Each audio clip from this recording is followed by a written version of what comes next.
Olá, bem-vindos a mais um podcast Educação em Voz Alta. Meu nome é Roselene Teixeira Rodrigues, mais conhecida como Rosi Rodrigues, e hoje eu tenho a honra de falar sobre um tema muito importante: criando um mundo com propósito, educação, humor e empreendedorismo, com Gabriel Giaro e Manu de Gílio. Esses são os nossos convidados, um casal de youtubers com mais de 27 milhões de seguidores e 5 bilhões de visualizações. Sim, é isso mesmo, 27 milhões de seguidores e 5 bilhões de visualizações.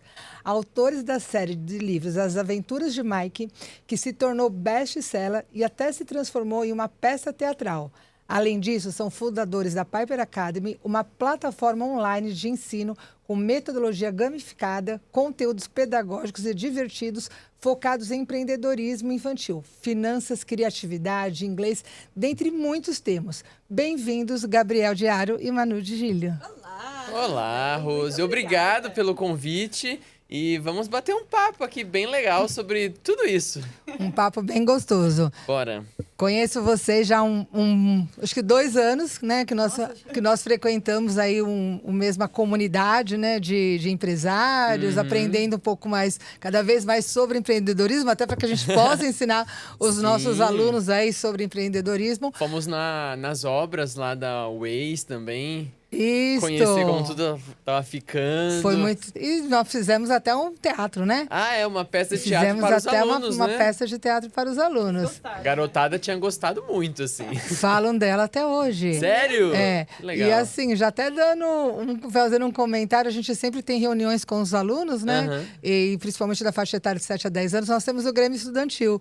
E eu peguei a pauta esses dias, que a direção fez lá com os alunos, ela me trouxe a pauta das sugestões e veio o livro de vocês, para adotar o livro de vocês em algum momento ali da sala, que eles pediram que eles querem ler esse livro, para a professora adotar esse livro. É quando eu li assim a pauta, eu falei, olha que legal, vou comentar com eles depois. Que legal. E uma coisa muito legal também é que o nosso primeiro livro, As Aventuras de Mike, esse mês ele foi aprovado pelo PNLD, que é o Programa Nacional do Livro Didático. Então agora várias escolas públicas têm a chance de levar o livro do Mike para virar um material didático mesmo, com material de apoio para o professor, para ser um livro estudado dentro da escola. Eu vi, parabéns, eu vi toda a publicação de vocês. Eu fiquei muito feliz. Acho que quando eu vi, vocês estavam pedindo para votar, né? Estava em processo de votação. Sim, ainda tá, é até o fim de junho. Tá, mas já... É que a gente não sabe para quantas escolas vai chegar. Depende das escolas que os professores escolherem. É que tem várias opções de livros e um deles é o nosso que tá lá dentro. Mas ele foi aprovado de qualquer forma. Ai, que legal. Parabéns, E tem muitas vocês escolas merecem. particulares que já usam também. Professoras mandam mensagem pra gente: nossa, eu uso os seus livros. E a garotada pira, é super divertido, eles amam. Então, eu achei muito legal, porque assim, uma reunião de Grêmio Estudantil, muitas vezes eles trazem várias sugestões, né? Da cantina, dos brinquedos, disso, daquilo.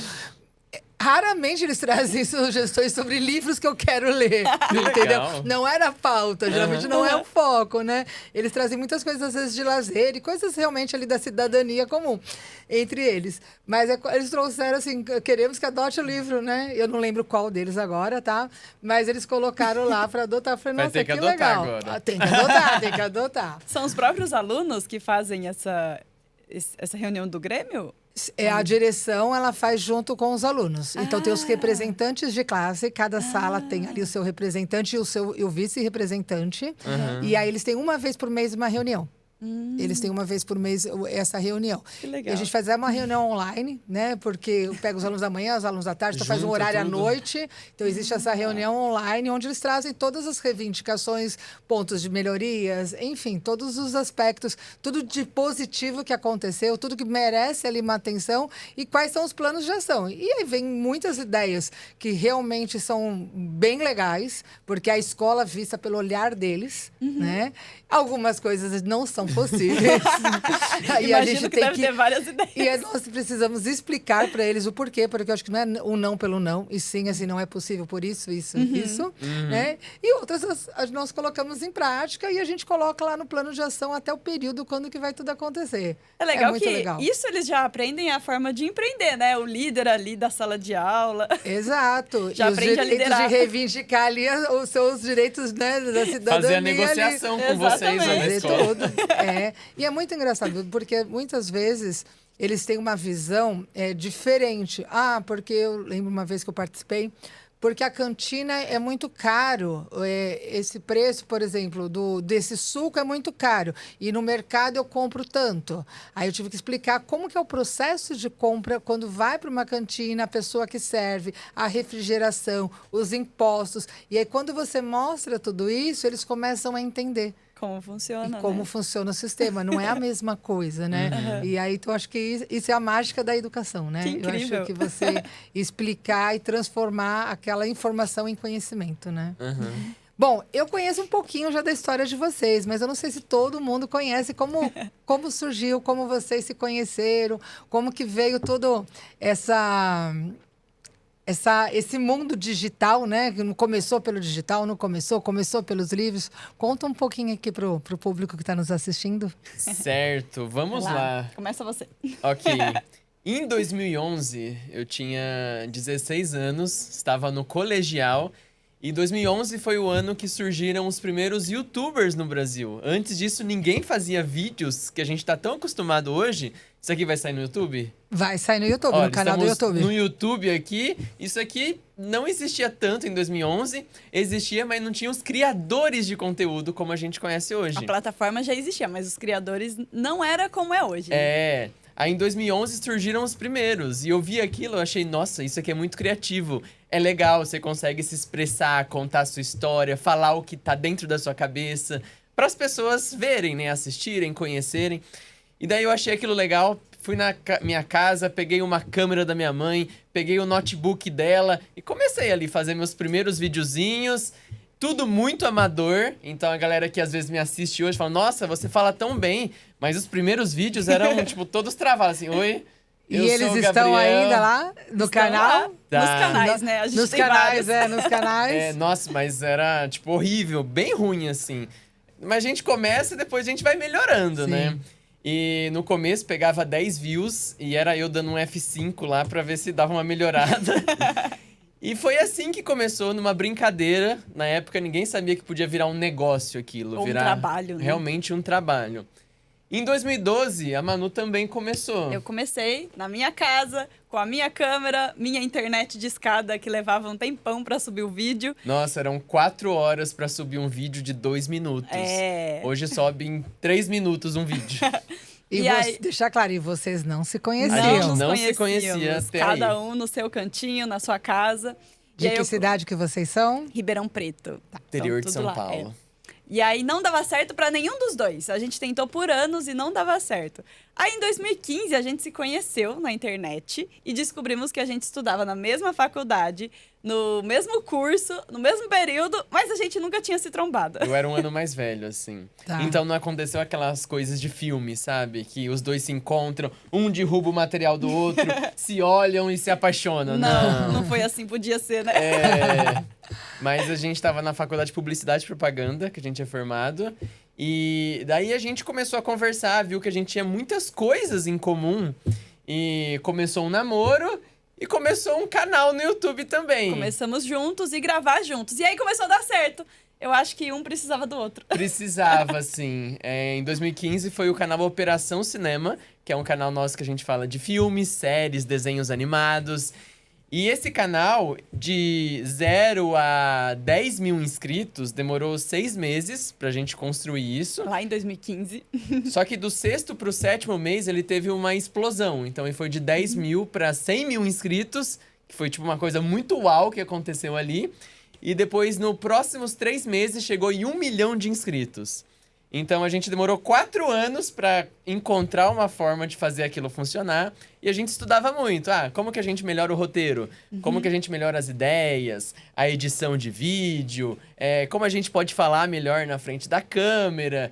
E depois desse canal, eu e a Manu juntamos tudo que a gente aprendeu e foi errando, estudando e melhorando nesses anos e fez o canal dar certo. E depois desse canal surgiram vários outros que a gente tem até hoje também. Vocês falam que isso não é um conto de fadas. Precisaram se encontrar para dar certo. Pois é Você verdade, viu? é um pouco, né? É um conto de fadas atual. Atual, digital. É um conto de fadas atual. Mas acho que muito legal. Eu vou até deixar aqui, chamar a atenção aqui para o público, porque olha o que eles falaram. Demorou 4 anos para dar certo. Então, depois, não é sempre que a gente vai acertar de cara. Não é. Nada que a gente faz não é da primeira vez que vai sair, de repente, na excelência que a gente deseja, que a gente almeja. Então, como é importante persistir, né? Não desistir dos seus sonhos, estar sempre vendo, rodando, né, o PDCA, o que eu preciso melhorar para que eu possa atingir. Então, muito legal. Acho que é legal, né? Porque às vezes as pessoas começam e já desistem. Porque tem medo de errar às vezes, né? Criança, Ou adulto. adolescente e adulto, Sim. principalmente adulto, Sim. né? Às vezes desiste muito fácil. Então, acho que é importante colocar o quanto que vocês demoraram até dar certo. E aí, Mas isso é pra tudo, Pra né? tudo, pra Se a gente tudo. vê uma criança que tá aprendendo a andar, quantas tombos ele cai ali várias vezes pra só depois ele aprender a andar. Sim. E eu acho que foi até bom a gente errar muito, que a gente foi aprendendo tudo que não funciona, tudo que funciona. E tem muita gente, seja artista ou cantor, que às vezes estoura uma música ou faz um vídeo de sucesso no primeiro, assim. Nossa, deu muita sorte e aquilo deu certo. E a pessoa às vezes nem sabe o porquê que deu tão certo. E às vezes Não aprendeu por Não trás, aprendeu. né? Não aprendeu. Às vezes estourou uma música e nunca mais conseguiu fazer aquele sucesso, e depois sabe? não consegue se manter. Tem Exato, que é o vários mais exemplos, assim. É. Como a gente construiu aos poucos a nossa audiência, o nosso público, a nossa história, a gente construiu uma base muito forte, assim, de público que assiste a gente, que consome. Mas E- eu acho que o mais difícil do pessoal que desiste ou às vezes acha que é muito fácil começar e terminar, seja qualquer projeto na vida, é lidar com os sentimentos, né? Sim. Porque com a frustração, a gente tentou por anos e não dava certo e tinha que lidar com aquilo de alguma forma e não desistir. Então isso é o Que é difícil, que é a lidar tal com da frustração. consistência, Mas né? durante esses 4 anos aconteceu muito. Tipo, nossa, tô muito motivado. Ih, deu errado. Será que eu continuo isso? Então teve muitas incertezas, teve muito medo. Tipo, nossa, será que isso aqui vai dar certo? É o nosso sonho, mas não sei se vai. Mas a gente realmente ficou insistindo naquilo. Mesmo não até dando funcionar. certo, até funcionar. E depois de onde surgiu, né? Do youtuber e para os livros. E para as aventuras de Mike. Escrever. Tá, Bora. vamos lá. Autores. Ó, a gente trouxe um livro pra você aqui, ó. Deixa eu mostrar aqui. Esse Mais é o um Mike. livro aqui maravilhoso. Ah, esse aí é o nosso terceiro livro, As Isso. Aventuras de Mike Mudando de Casa. Nesse aí a família do Mike muda de casa, como o título fala. E você já assistiu aqueles filmes que é realmente isso, uma família se muda, a casa parece perfeita e depois acontece várias coisas. O lustre cai, a janela não fecha direito. A gente pegou como base Mal vários... assombrado. Não chega a ser mal assombrado. É meio velho mesmo. Velho mesmo, Tá, de entendi. coisa... Enfim, a gente trouxe essa ideia pra esse livro aqui. E como que surgiu, né, os livros? Os Como que livros. saímos das telas do YouTube para os livros? Bom, a gente começou em 2015, dá certo. Aí em 2017 a gente tava bombando muito com vídeos tipo Chaves, sabe? De historinha, com personagens, que eram os personagens das Aventuras de Mike, com a gente interpretando eles. Eles começaram primeiro no YouTube e depois foram pros livros. E aí, depois que a gente fez muito sucesso com esses vídeos, tipo, vários viralizavam, isso em 2017. Aí, em 2018, a gente pensou, nossa, e se a gente criasse um livro, uma história, um outro formato do que eles já conhecem no YouTube para os livros, né? Aí a gente começou a escrever, e escrevemos em 2018, e aí o primeiro lançou em 2019. E era uma grande incerteza, porque é um produto totalmente novo, né? A gente sai do digital e tá criando um objeto físico, um produto físico. Numa geração que as crianças estão 100% em telas E quase não lê, né? e quase E não quase tem não tanto lê. hábito de leitura, assim. E aí, quando lançou, foi uma surpresa pra gente. Foi uma surpresa pra editora também, que tava apostando nesse projeto, não sabendo se ia dar certo ou não. Eles estavam apostando, mas não achando que ia ser o que é hoje, né? É, porque hoje As Aventuras de Mike virou a série infanto-juvenil mais vendida no Brasil. Sim. Então tá fazendo um sucesso gigantesco, assim. E a gente fica muito feliz, porque começou na brincadeira ali e hoje realmente virou uma marca de sucesso. Recentemente vocês estavam na Bienal do Rio de Janeiro, né? Estávamos. Semana passada. Semana passada. Hoje eu é vi quarta, vocês na foi Bienal. domingo. E São Paulo daqui a pouco também estão aí. Ano que vem tem São Paulo. É. E a Bienal tava lotada, assim, foi muito legal o evento. E acho que é muito legal falar também que pra gente poder escrever um livro, não foi simplesmente, vamos escrever um livro. A gente começou a estudar como escrever um livro. Como tudo criar... tem um processo, né? Tudo tem um processo. Como escrever personagens. Então a gente teve que primeiro aprender como fazer tudo isso pra depois escrever. Por isso que foi um baita desafio. E depois desses livros escritos, surgiu uma peça. Como foi a ideia de transformar isso agora numa peça teatral? Vou contar um segredo. Sabia que a peça foi escrita antes de lançar o primeiro livro? Antes de lançar, Aquela já peça? existia a ideia da Aquela peça. Já existia. Não, o roteiro inteiro estava pronto antes do primeiro livro. Que a gente escreveu meio que simultâneo, né? Tanto que aquela peça que você assistiu, ela chamava o título original no roteiro, a gente tem lá em casa. Fala Idearo, socorro, o Mike sumiu. Fala Idearo é o nome do nosso canal. A gente nem tinha o nome As Aventuras de Mike. Não. Mas o livro já estava em processo de escrever, a gente escreveu juntos. Mas a ideia era realmente fazer uma peça teatral? Sim, uma peça. Com os personagens do canal, né? Só que aí veio pandemia, aconteceu várias coisas e aí o projeto ficou engavetado. A gente estava ensaiando, aí estourou pandemia, não tem como fazer um teatro que tem 1000 pessoas juntas ali, não dá, né? E aí depois a gente acabou engavetando o projeto. Aí a gente retomou ele, achou ele da gaveta, 2024, e a gente falou, então vamos fazer. E tem muitos desafios transformar uma peça de teatro? Sair do livro para uma peça de teatro? Cada formato tem os seus desafios, assim. A gente gostou muito de escrever livros, porque aqui a gente consegue viajar mesmo. Ter várias ideias malucas que a pessoa lendo aquilo e ilustrando, ela imagina. A gente consegue realizar. Por exemplo, no primeiro livro tem uma cena de inundação na casa do Mike.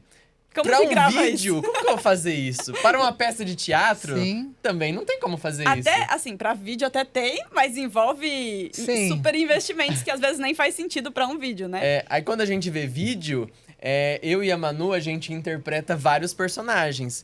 Então eu faço o Mike personagens. E faço o Nando, faço o pai do Mike. E no vídeo a gente consegue editar. Grava tudo de um, tudo do outro, edita, parece que tá junto.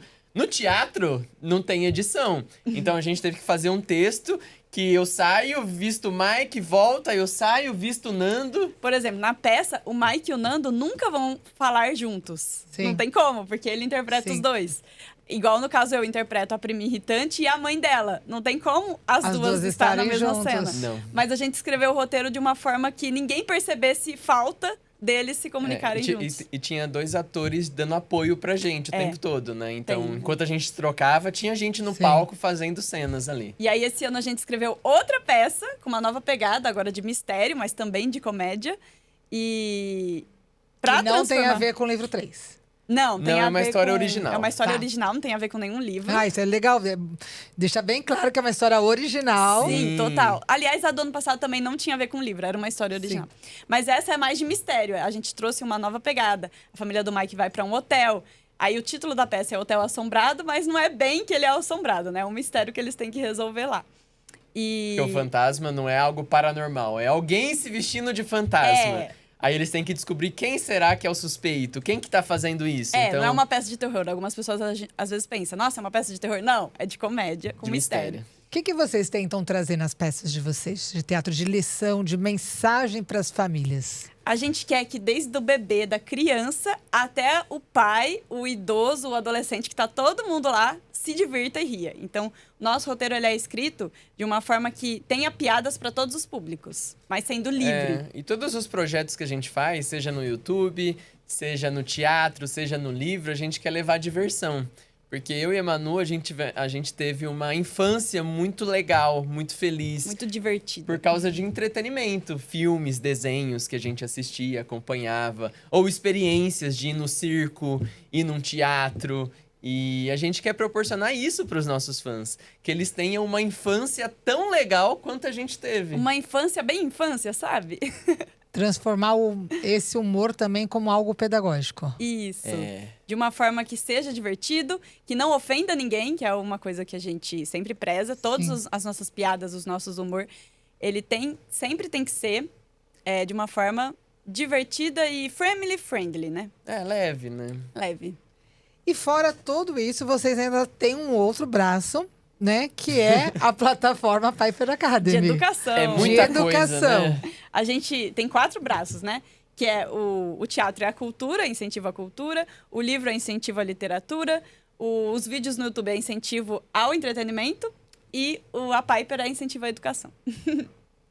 Aí o que é a Piper? A Piper é uma plataforma online que a gente leva algumas habilidades que às vezes a criança chega na fase adulta e não aprendeu aquilo como deveria aprender.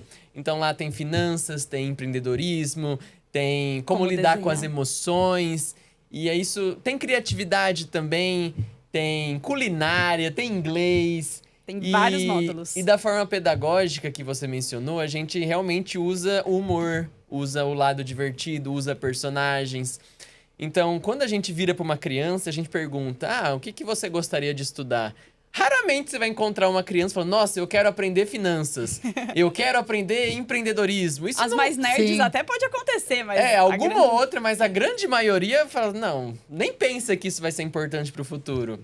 Só que a gente tenta pegar todo o nosso lado divertido do YouTube, de piada, de personagem, de criar cena, e levar para esses assuntos que muitas vezes a criança não vai partir dela um interesse de assistir, sabe? Mas quando a gente pega um assunto que às vezes é um pouco mais... qual que é a palavra? Técnico, conceitual. Que não chama tanta atenção da criança, a gente precisa levar aquilo para ser divertido para chamar a atenção dela. Para manter esse engajamento. Isso. Sim. E como que vocês conseguem manter todo o engajamento trabalhando lá na plataforma, no YouTube? Então, é um desafio porque somos 2, mas a gente tem equipe para ajudar. Mas são muitos projetos caminhando ao mesmo tempo, né? Mas os membros Pipers, né? A gente chama eles de Pipernautas. são os mais engajados e os que têm uma grande diferença quando entra na plataforma e se desenvolve, são os que os pais incentivam muito e assistem juntos com eles. Sim. Então, tem A participação, então, dos pais é extremamente da família Não, toda. é extremamente Sim. importante. fundamental. É igual eu falei, se você depender da criança, tipo, sair de dentro dela, nossa, quero aprender finanças. É muito difícil sair de dentro dela. E como que vocês ensinam empreendedorismo, finanças dentro da plataforma? A gente pega o formato do YouTube que a gente já produz, de sketch, de teatral, sabe? Como que eu vou explicar uma sketch? Como se fosse uma história como com se fosse uma personagens. história com personagens. E tem os personagens das Aventuras de Mike lá dentro também. E a gente trabalha aquele tema de uma forma que a criança se divirta enquanto assiste. Ainda é um conteúdo educacional, mas ela se diverte. Por exemplo, o nosso processo é assim. A gente pensa no módulo, nas aulas, e aí tem o professor que desenvolve aquela aula. Então, ele vai desenvolver o conteúdo técnico. A gente vai atrás de um especialista. Um especialista. Tipo, queremos fazer um módulo de ciências. Vamos procurar uma pessoa que é especialista em ciências para construir isso. Inclusive, esse é o próximo módulo que vai lançar lá.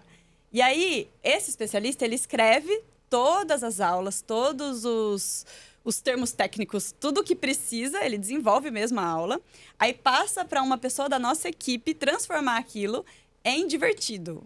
Um roteirista, né? No caso, ele pega aquele conteúdo e transforma em um episódio de Piper. Porque só o conteúdo técnico, ele não tem a diversão, então tem que transformar ele em divertido. Aí depois de divertido, tem o processo da pedagoga de olhar tudo aquilo, ver se tá certo, se a criança vai entender, se não vai entender. Aí ela faz as alterações que precisa. Aí depois parte para gravação. É um trabalho bem... Depois tem edição e aí sobe na plataforma, todo assim. Para dar um gostinho aí para quem está assistindo, quais são os principais conceitos que vocês trabalham lá em empreendedorismo, uma faixa etária das crianças de 8 a 10 anos de idade? Tem muito o que é uma empresa ou como ser um líder, né? A gente tem uma aula que é muito boa de liderança. Então, aprende a você fazer em grupo, como você liderar o seu grupinho da escola, no caso. Então, Por que vocês acham que é tão importante ensinar empreendedorismo desde cedo? Porque se a gente tivesse aprendido isso quando a gente era criança, a nossa vida agora teria sido muito mais fácil.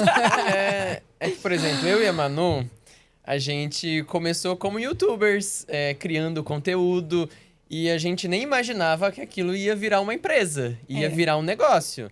Então, hoje a gente tem 20 pessoas que que trabalham com a gente, então tem bastante gente nos bastidores para fazer todos esses projetos acontecerem. Só que a gente era só 2 pessoas criando conteúdo. E do nada a gente tinha uma empresa. E ninguém ensinou pra gente como ter uma empresa.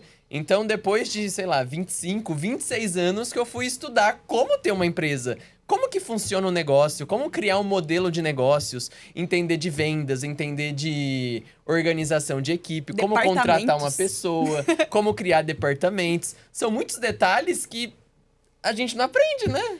E aí a Piper surgiu desse pensamento. E se a gente ensinasse para as crianças, ou as crianças tivessem acesso a conteúdos que a gente só foi descobrir depois dos 20 anos, só que criança. Você deve saber, muitas crianças saem da escola sem saber crédito e débito, a diferença. Porque às vezes os pais não ensinam. A vida real, né? A vida real. A vida real. Imposto de renda. Como que... Eu digo que até muitos adultos saem da faculdade. Exato. Não, eu fui aprender imposto de renda agora, que tem que declarar. Mas antes eu não sabia o que era. Então as crianças, elas não têm muito contato com esse tipo de assunto. E a gente pensou, nossa, como teria sido a nossa infância se a gente tivesse esse tipo de assunto? Foi daí que surgiu o primeiro pensamento da Piper. Sem antes saber que ia ser a Piper. A gente só pensou. Aí a gente começou a desenvolver o projeto. E vocês conseguem ter algum feedback? Qual é o feedback que vocês recebem dos pais aí por meio dessa plataforma? Do desenvolvimento das crianças. Tem vários, mas o mais marcante pra gente foi até de um garoto de Goiânia, né? Se eu não me engano. Esse, assim, foi o mais marcante, porque ele é filho de pais empreendedores, mas ele nunca tinha desenvolvido nada ou vendido nada ou feito demonstrado nenhum interesse área, né? De seguir o que os pais fazem, né? No caso, eles têm uma empresa, eu não lembro agora do que era. Era de água. De água, tipo, de garrafinha assim. De água. E aí a mãe falou assim, sempre eu chego cansada do trabalho e meu filho começou a pensar que o trabalho era uma coisa chata. No caso, empreender era uma coisa chata, difícil. É que às vezes a criança pensa, né? Tipo, meu pai é empreendedor, tem uma empresa, tem um negócio. E todo dia ele chega em casa, às vezes ele tá irritado com alguma coisa ou algo que não foi legal no dia dele. Aí começa a associar. Né? É o exemplo. Tipo, nossa, esse negócio de empreendedor deve ser muito ruim. Eu não meu quero pai isso pra mim, não. Meu pai volta pra casa triste ou nervoso, às vezes cansado. Não quero isso, vou seguir outro caminho. Então é realmente isso do exemplo. E aí ela contou que ele nunca tinha tido nenhum interesse por nada. Ele começou a assistir os conteúdos da Piper. E aí, do nada, ele teve a ideia de começar a vender coisas na escola, no condomínio. E aí, eu não lembro agora o que foi que ele vendeu. Você lembra? Acho que era alguma coisa de artesanato que ele fazia, né? Alguma coisa assim. E aí ele tava super feliz porque ele começou a comprar videogame, livros, coisa que ele queria com o dinheirinho dele que ele mesmo fez, né? Com as vendas. Então, tudo isso gera uma autonomia nas crianças, né? Sim. Qual o impacto que vocês percebem dessa autonomia infantil? Legal é que desperta uma coisa que elas não tinham antes, né? De realmente poder fazer várias coisas desde novas. E quanto mais novo você começa a fazer uma habilidade, mais tempo você tem para treinar ela, se desenvolver também. Em um dos episódios, a gente ensina... É que lá dentro da Piper não é aula, né? A gente fala que é episódio. Não são atividades, são desafios. Então, a gente muda toda a nomenclatura. É deixar o mais divertido possível, até o nome das coisas. E aí, em um dos episódios de empreendedorismo, eu conto de quando era criança e eu vendia pulseiras. Porque a vida empreendedora nossa, eu acho que a gente demonstra lá na infância, né? Quando a gente tem uma veia. Eu vendi também. Você também? Bastante prata. Parece que a gente já tem uma coisinha ali, mas se ninguém incentiva, você nunca vai descobrir. Talvez você descobre só depois de adulta, né? Então, tem um episódio que eu falo das pulseiras que eu vendia. E aí a gente traz isso de uma forma... por exemplo, o de finanças. Tem uma das aulas... uma das séries é que a finança hoje, ela é tão... É uma trilha, né? É uma trilha tão grande que está dividido em vários temas e vários episódios diferentes, né? E aí, um deles é sobre o baú de tesouro da família, que é o salário que os pais recebem. Então, a gente traz o salário como se fosse um baú de tesouro. Aí tem os piratas, que estão tentando descobrir aquele tesouro. E aí, a gente mostra que não pode gastar tudo de uma vez, que tem que fazer todo o planejamento orçamentário. Então, a gente ensina isso. Lógico, a gente muda as palavras para ficar mais divertido, mas é assim. Enfim, ensinar com empreendedorismo é agir com criatividade, é ensinar as crianças a agirem com criatividade, né? Total. Também. E dentro da plataforma, quais são os temas que eles mais procuram? Empreendedorismo, inglês, você está falando que está lançando ciências, quais são os temas preferidos? Ciências foi um tema muito pedido. Como desenhar é um dos que eles mais gostam.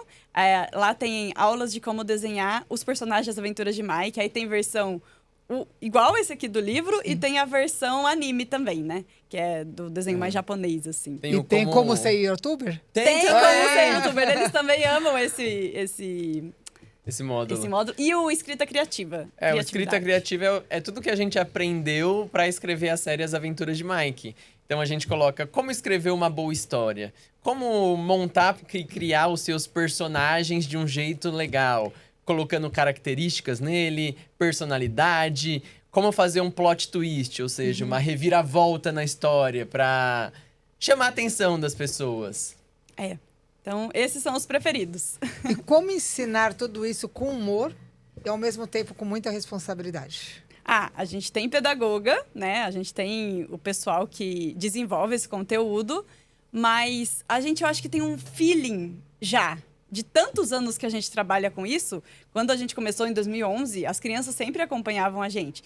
Antes não era nosso foco, tipo, a gente nunca falou, vou criar conteúdo para criança. Na verdade, foi acontecendo, a gente foi descobrindo que as crianças gostavam e a gente foi criando esse carinho pelo universo infantil, né? Então, é uma baita responsabilidade, mas como fazer isso é voltando na infância, é tendo muito a infância ligada na gente. Eu acho que a gente tem essa facilidade, né? Acho que até você ouvindo a gente falar, a gente tem um jeito meio infantil, não tem? Não. Vocês são divertidos, vocês são leves, né? A gente tenta lembrar como que eu pensava aos 10 anos. E aí a gente puxa muito isso para criar qualquer coisa que a gente vai criar. Como eu pensava, como eu agia. E aí tenta lembrar. Vocês estudaram em escola bilíngue, tiveram a oportunidade? Não tivemos. Seria incrível se a gente tivesse também. Tanto que o inglês é uma dificuldade que eu tenho hoje, na fase adulta. A gente tem na Piper, a gente tá estudando com a Piper, inclusive, inglês. Porque a Piper não foi a gente que desenvolve a aula, né? A gente foi atrás de uma professora, especialista em inglês, e lá tá montando ainda. E lá tem também outro professor, que é o professor, é um apresentador, né? Tem o professor que desenvolve e tem o apresentador que apresenta aquela aula. E aí o apresentador fala inglês, a gente não fala, mas na verdade a gente fala.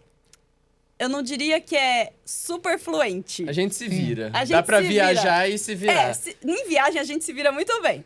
Mas para desenvolver uma conversa muito mais complexa, com palavras para gravar um podcast em inglês, aí já não daria.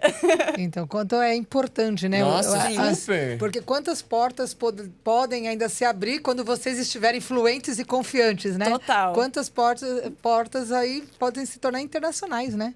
Uhum. Não, as Tudo pessoas isso conseguem pode se tornar internacional. Quando a criança cresce e ela estudou numa escola bilíngue, por exemplo, ela consegue ter oportunidades que as pessoas que não estudaram não têm. Exato. De aumento de salário, por exemplo. Tem muitas vagas que pagam mais para quem sabe inglês, né? Com certeza. E eu esqueci o que eu ia falar. Vocês têm canal também direcionado para as famílias? Olha, não temos, mas a Piper tá com um projeto de Piper Family, que é de trazer conteúdos para os pais. A gente está desenvolvendo esses conteúdos. Como que o pai pode usar melhor a plataforma com o filho? Ou até alguns assuntos que a visão da criança e do pai é diferente. Então, lá na Piper, a gente tem um episódio de como lidar com o bullying. Sim. E o jeito que você fala com uma criança é diferente do jeito que você fala com o pai sobre esse assunto. Sim. Então, a gente já tem o lado da criança e agora a gente está colocando também o direcional para o pai. Tipo, aconteceu isso com seu filho, como você pode, os próximos passos, que tipo de conversa você tem que dar para ele, que tipo de orientação também. Por exemplo, quando eu era criança, eu tive momentos que eu passei bullying. E eu chegava nos meus pais e falava, tá acontecendo isso, tô sofrendo com isso. Só que na cabeça deles, eles não tinham a real noção do quanto aquilo poderia me machucar. Então eles achavam, deixa, é só uma criança que tá tentando te perturbar, deixa pra lá. Mas não é bem assim. Ou não te encoraja a resolver o problema. Exatamente, ou não encoraja a resolver. E você trazer para a criança como dela entender que aquilo é errado e ela deve procurar ajuda ou se defender é muito importante. Às vezes os pais não têm noção do que a criança está passando, que foi o meu caso. Meus pais, por mais que eles me amavam muito, eles não tinham noção do que eu estava passando na escola e quanto aquilo estava me prejudicando, às vezes, nos estudos ou às vezes em casa. Então, é muito importante ter esses dois lados de comunicação. E aí, esse que a gente está desenvolvendo é de uma forma que os pais... Falar para os pais, olha, como que você tem que agir com o seu filho passando por isso? Não é simplesmente falar, deixa para lá que passa. Não é assim, né? Quais são os principais desafios que vocês hoje encontram na produção de tudo isso? Tempo. Eu acho que esse é o maior desafio. Porque a gente foi começando a fazer muitos projetos diferentes, né? Eu e a Manu somos pessoas que a gente gosta de se desafiar. Então a gente só fazia vídeos no YouTube de um canal só. Fomos para 2, para 3, para 4, lançamos livros. Então, todo ano a gente lança um livro. Esse ano vai sair 3 livros. Então, a gente já aumentou a produção de conteúdo. Sim. Até no passado, a gente não fazia teatro. Começamos o teatro. Teve a ideia da Piper, da plataforma. Tivemos a Piper também. E tudo isso também realmente pega um pouco do nosso tempo, assim. Então, a agenda é o maior desafio. E para solucionar um pouco disso, estamos contratando e formando um time para cuidar das coisas que não necessariamente precisa ser a gente, né? Eu acho que é um trabalho que a gente tem que fazer toda semana.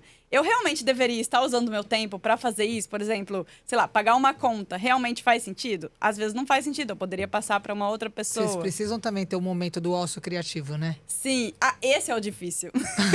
Porque a gente trabalha tanto que às vezes não tem o ócio criativo, que é muito importante. Durante a semana a gente trabalha, aí no final de semana tem as peças de teatro. É isso que eu ia perguntar para vocês. Sim. Como que é a rotina de vocês? Porque se final de semana vocês têm a peça de teatro e durante a semana vocês que a têm gente não tem uma rotina. Quer ver? É que depende muito da semana. Essa semana tá mais tranquila. Então eu tive sorte de vocês estarem Teve aqui hoje. sorte. Ó, semana passada, a gente, sábado, fizemos peça em Manaus. Semana retrasada. Aí domingo, a gente fez peça em Belém. Aí voltamos pra São Paulo. Segunda e terça, a gente teve evento em São Paulo, que era o dia todo. De empresários, né? Tipo o Giant. De marketing. Aí na quarta a gente foi pro Teresina, no Piauí. Para um evento literário. Porque na quinta tem um evento literário. Só que São Paulo e Piauí não tem tantos voos. A gente teve que ir num dia antes, voltar na sexta, num dia depois. E trabalhar de lá. Leva um notebook e trabalha por lá. E sábado a gente foi pra Ribeirão Preto, pra nossa cidade, que tinha um casamento de uma prima. Então foi uma semana. Em uma semana a gente foi em 4 estados diferentes do Brasil. Sim. Chegou na segunda-feira, a gente tava exausto, mas aí a gente tirou um tempo. Mas a gente gosta dessa gosta. correria. Quando a gente faz o que a gente ama, com o Nem que a gente parece, é apaixonado, não é um trabalho, né? Exato. Acaba não virando trabalho. Eu vejo vocês, assim, mesmo criando todo esse time que vocês estão criando, vocês também querem entender de todas as áreas da empresa, né? Sim. Que nem você falou, passei 2 dias lá de marketing. E tá 2 dias lá e eu vejo vocês participando de muitos encontros de formação de empresários mesmo, para que possa ter essa visão macro, né? É porque se a gente não saber de todas as áreas, como que eu vou cobrar da equipe? Pelo menos é a visão que a gente tem. Tipo, a gente está montando um time de marketing mais focado em tráfego agora. Que a gente antes estava com uma agência terceirizada, agora a gente está internalizando. E aí, como que eu vou cobrar do gerente de marketing? Se você não entende... Se eu não entendo tanto. Pelo menos o básico para você cobrar. Às vezes Exato. você não precisa entender mais do que a pessoa. Porque a ideia é contratar pessoas melhores do que a gente para cuidar de cada área. Mas o básico para você conseguir cobrar aquela pessoa ou saber se ele realmente está fazendo um bom trabalho com métricas e tudo mais. Seja qualquer área, né? Qualquer área. Sim, qualquer área. A gente precisa saber. Não, eu compartilho muito disso. Eu também gosto de saber de todas as áreas que tem lá no colégio, assim, o mínimo necessário para que a gente possa, inclusive, questionar, cobrar e contribuir. Exato. E poder também estar contribuindo com Olhar tudo isso. Olhar sua visão, como melhorar aquela parte, né? Como que vocês enxergam o futuro aí dos canais, da educação online, do youtuber, dos influencers? Cada hora aparece uma notícia, né? Os influencers vão acabar. Enfim, como que vocês enxergam o futuro? Eu acho que o futuro está muito ligado com o uso de telas, né? Infanto-juvenil e tudo mais. Isso é uma coisa que não vai voltar para trás. Então, tem muitas mães que proíbem celular ou proíbem tecnologia. E não necessariamente isso vai ajudar. Porque a gente não tá mais nos anos 80. Então, toda criança usa muito celular. Já virou uma coisa rotineira. E a gente só tem que direcionar isso para o lado positivo. Fazer com que esse tempo em tela seja algo produtivo. Porque, por exemplo, sei lá, 20 anos atrás, se você queria saber sobre algum assunto, era muito mais complicado você encontrar do que hoje, que tem internet, tem YouTube, você encontra podcast, você consegue assistir pessoas do outro lado do planeta através da internet. Então a ideia de internet, de tecnologia, de informação é incrível porque te dá acesso a muita coisa também. Mas lógico, usado do jeito certo. E aí tem muitos influenciadores que não fazem um trabalho tão correto, às vezes postam coisas que são muito absurdo para o público que está assistindo. E aí os pais estão muito certos em proibir esse tipo de canal. Mas também tem muita coisa positiva na internet, né? Tem muita coisa que dá para você aprender, que dá para você pesquisar. Então a gente vê esse cenário, eu acho que youtuber, influenciador não vai acabar, mas eu acho que cada vez mais as pessoas vão estar mais ligadas no que é certo de acompanhar e no que não é certo. Sim, essa curadoria, né? E as Curadoria dos empresas estão conteúdos. virando influenciadores agora também. A gente está tendo um Uma coisa movimento nova. inverso, né? As empresas cada vez mais estão virando influenciadores. A Magazine Luiza criou a Lu, do Magalu, para fazer os vídeos e tudo mais, criar uma conexão com o público. E várias marcas estão fazendo isso, esse movimento de realmente estar na internet. Porque, sei lá, hoje quando eu preciso, sei lá, comprar uma caneca, Todo mundo recorre à internet. vai na Sim, internet, vai É a no primeira Google, coisa. pesquisa, vê as notas. Então, a internet é excelente, você consegue ver o review das pessoas. E a geração Z que vai no pesquisa do Instagram e do TikTok para pesquisar.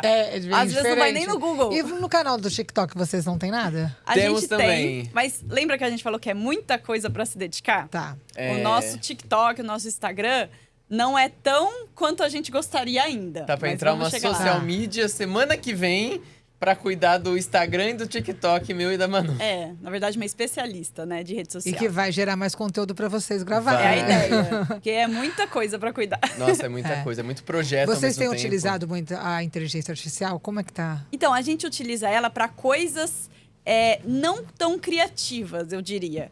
Por exemplo, tem gente que fala, não, vou usar a inteligência artificial agora para escrever tudo. Dessa forma, a gente não usa, porque criar coisas criativas é o que a gente mais gosta de fazer. Eu acho que é o nosso maior diferencial, né? O que a gente Sim. mais se destaca é o que a gente aprendeu em todos esses anos. E o hábito de escrever, eu acredito que é um hábito de pensar também. Quando você escreve um texto, você pensa no que você está escrevendo. E a gente, sei lá, tá há 25 anos escrevendo, melhorando esse hábito.